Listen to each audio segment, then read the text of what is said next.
Hello and welcome to Truckers World for another video. Hope everyone's doing okay out there. Today I'm working in a class 2, so I'm not doing too bad. There are fairly easy days. I've had to cancel one or two class 1 jobs, unfortunately, due to family commitments, kids, etc. So that's quite frustrating, but hey, I'm still working and that's all good. So today's video, big one.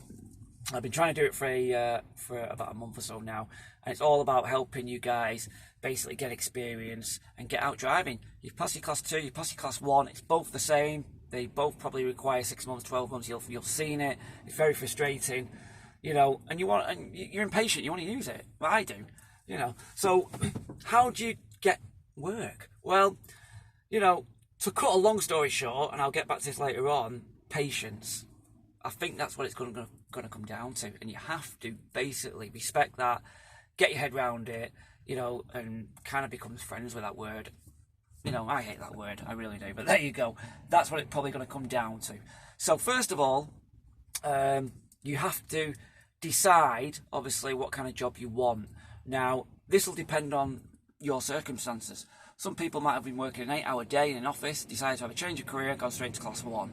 You know, your day is going to be significantly different than before, and you have to be prepared for that. You know, you might end up doing 10, 12, maybe like I've done, maybe the odd 13, 14-hour day, and you have to be prepared for that with your family if you've got family, you know, otherwise you'll get into arguments. You know, you have to be prepared for that. So you have to also try and do a bit of homework on what type of work, or even phone up companies, and if you can, find out, yeah, well, you know, how long's the shift, what do you do? You know, it can be very difficult at first, and you don't want to be going into the industry and thinking, oh, I can't be doing this. You know, you've paid $1.5, $2 whatever on your driving license, and you're thinking, bugger this, I want to quit already. Because there are lots of good companies out there, and you will find one, but it might take time. But you have to try and do a bit of homework on what you might like, and what you're prepared to do. So I'm going to try and break it down a little bit. Because obviously there's kind of 3 main categories really of people out there. So there's those guys who will require a full-time wage. So they've got one full-time job, they've got mortgage, they've got payments, etc, etc, and they need to switch jobs, they're switching careers, and they need to move forward into a full-time job straight away. That's the most difficult part, for obvious reasons. The semi guys who obviously need to earn a good amount of money. They've got still got bills. I'm in that category. And obviously those guys who've got no commitments whatsoever. They might be young, or who knows, maybe even older, and maybe semi-retired. So what do you do first then? Well, first of all, obviously you've just passed, and yes, you will see minimum 6, minimum 12 months, minimum 2 years. Everyone doesn't want to know you. Kind of get it, you know, I understand that. With both class 2 and class 1, experience counts. I hate to say it, but it does. But how do you get it? You know, they've all been there. We've all been newbies. So if you're on a full-time job, let's start with that category. You know, you need to maybe take a couple of days off, and you need to go around industrial areas, industrial parks, look for maybe distribution companies on there, and look for those companies who maybe have got, I'd say at least minimum maybe 7 trailers or 7 wagons in their yard. You know, you might have seen them at night, or go look on Google Earth, you might be able to see the trailers there parked up, the trucks were there, because obviously you want to be going somewhere where there's likely to be work. So have a look around there, start knocking on doors, find out basically the transport office number, that's who you need to speak to. They'll let you know, and just tell them obviously circumstances, maybe even ask if they're on an agency. All they'll do is obviously say no, or they'll say, yeah, email us your details, blah, blah, blah, blah. Likewise, try and find as well, these might not be on your doorstep, these might be near motorways or a little bit further afield. Big distribution parks, and basically they're full of hubs, and they're massive, these places, absolutely huge. And the hubs, class 1 hubs, class 2 hubs, you'll see a lot of them around, big names that you'll have heard of. Have a look around there. You won't get in, but you'll be able to get on the security gate, and hopefully you'll be able to get a contact for a transport office. You know, some of them are purely kind of warehouses, so they only accept goods in, but there will be some out there you'll see, and you'll notice all the wagons on there that obviously distribute from there as well. So that's obviously a good place to start for all drivers there, but especially for those obviously who definitely need a full-time wage. If I'm honest, the big names probably won't want to touch you. The smaller family firms, which you may have heard, possibly will. It depends. But be prepared, if they take on new drivers, then prepare that the job might not be a walk in the park. It might be difficult, hard work, maybe long hours. It'll be a steep learning curve, but try not to get put off, because I've had this. I really have. What you've got to think about is it's a stepping stone. You're not going to be there forever. You know, you might not like it. You might think, by God, what have I done? Try and see the good in the situation, and think to yourself, mate, okay, after 6 months, because most obviously more doors open up after 6 months, then you can think, right, after 6 months, I'm moving on from this, but I've got my experience. That's what you've got to think about. If you are a semi-earner, or you know, you only need a certain amount of money, obviously agency there. Okay, if you're a full-timer, most agencies, again, they follow the same rules. They may not take you on without 6 months experience or some experience. And if they do take you on, you might only get bits of work here and there, which is no good for full-timers, and likewise semi-earners. Now, fair enough, this time of year, July, August, September, good place to get on those agencies now, because people are on holidays, whether they've got kids or not, and a lot of companies will require workers, and they'll take on new passers because there's nobody else. So it's a good time now, if you're in that position, to just go for it and do that, okay? Again though, easy said than done. What they might do is offer you class 2 work. Again, I would accept that for now.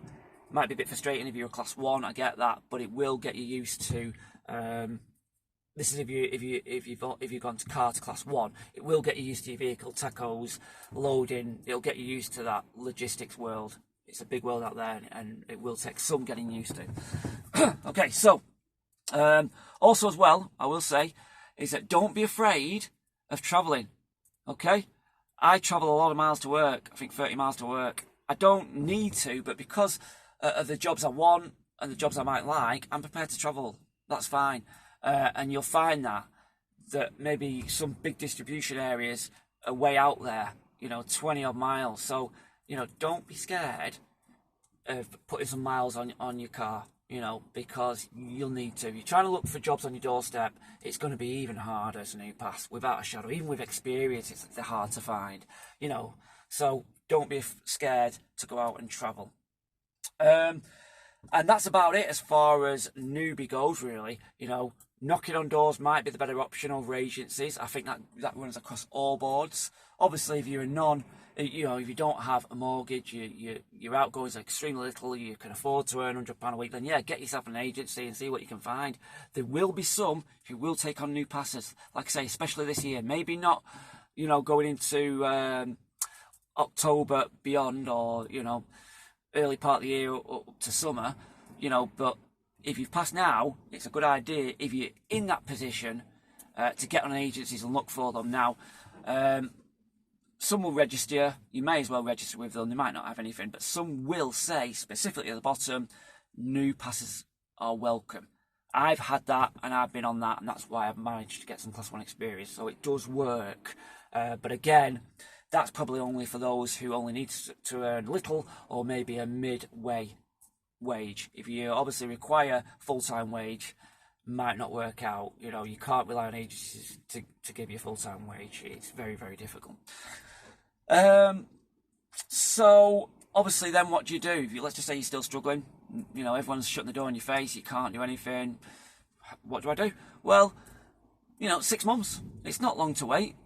You know, if you can get some class 2 work in the meantime, full-time or otherwise, I would definitely encourage you to do that, because like I say, it will get you used to everything. If you have to wait 6 months, it's not the end of the world, is it? So you wait 6 months. You might get more luck then. You might have to tell the odd white lie.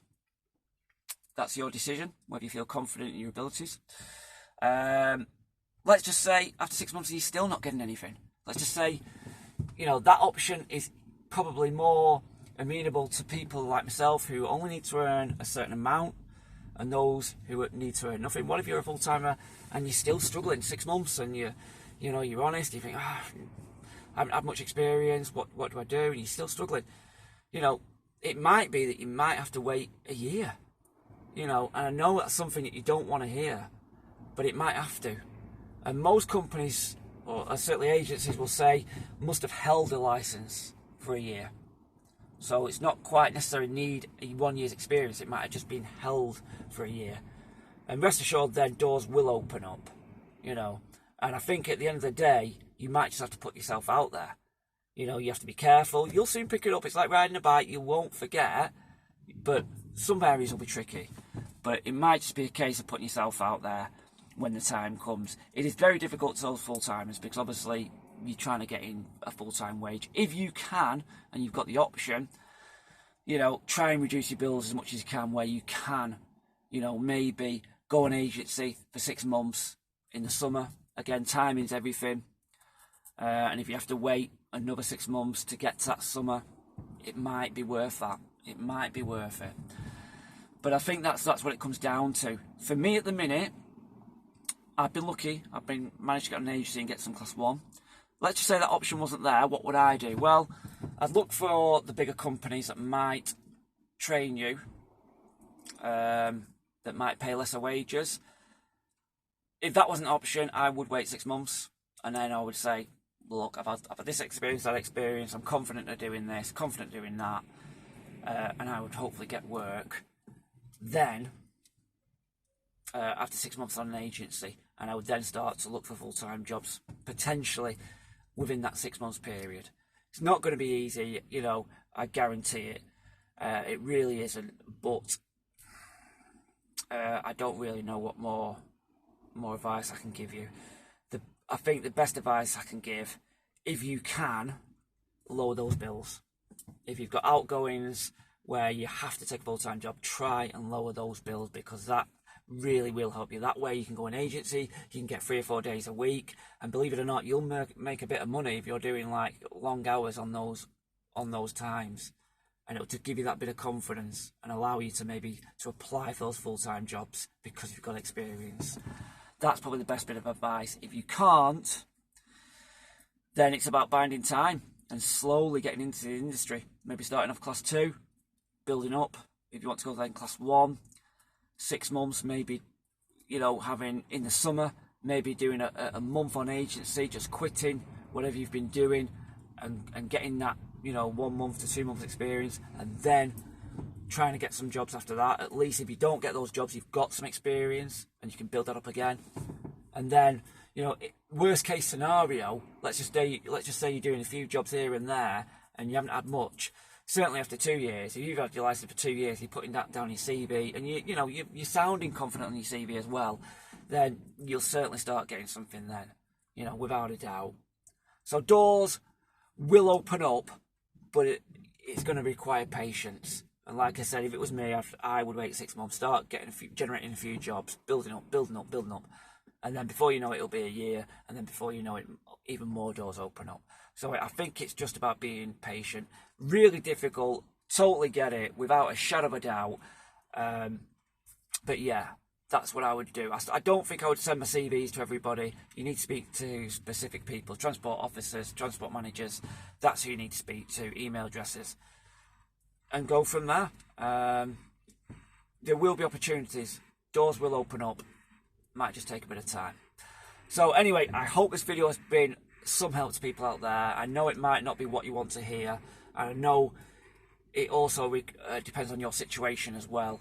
You know, it's a difficult one.